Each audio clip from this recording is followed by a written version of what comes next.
តែនៅក្នុងស្រុកព្រៃឈរមានអ្វីលេចធ្លោជាងគេនៅក្នុងស្រុកព្រៃឈរគឺឆ្នាំនេះគឺយើងបាននៅរដ្ឋបាលគឺយើងបានរៀបចំនំសោមបាទស្មើនឹង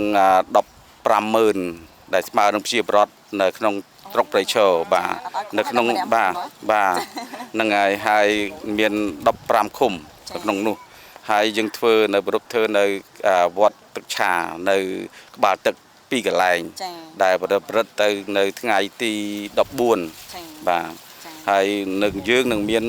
នៅខេត្តកំពង់ចាមដែលជាក់ស្ដែងនៅថ្ងៃនេះគឺយើងបានកំពុងតែរៀបចំបាទចាអញ្ចឹងឃើញថានៅ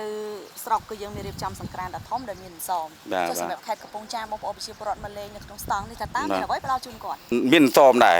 បាទអន្សមនៅថ្ងៃទី15បាទចាថ្ងៃទី15យើងឃើញថារដ្ឋបាលខេត្តរៀបចំលីហា5តោនចាដែលឡែកនៅក្នុងព្រៃឈើមានអន្សមដែរ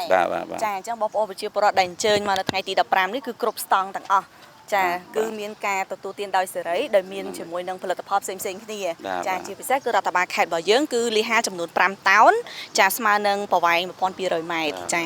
តែក្នុងនាមបងជាអភិបាលរងស្រុកមួយរូបមានអ្វីជាការអំពាវនាវទៅដល់បងប្អូនប្រជាពលរដ្ឋបាទហើយក្នុងនាមខ្ញុំតំណាងឲ្យលោកអភិបាលស្រុកក្នុងនាមខ្ញុំផ្ទាល់ក៏សូមអំពាវនាវដល់បងប្អូនប្រជាពលរដ្ឋ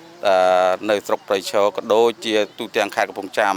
សូមអញ្ជើញមកទស្សនានិងមើលនៅការតាំងពិព័រណ៍នៅក្នុងខេត្តកំពង់ចាមហើយជាក់ស្ដែងគឺយើងមានស្រុកព្រៃឈរគឺយើង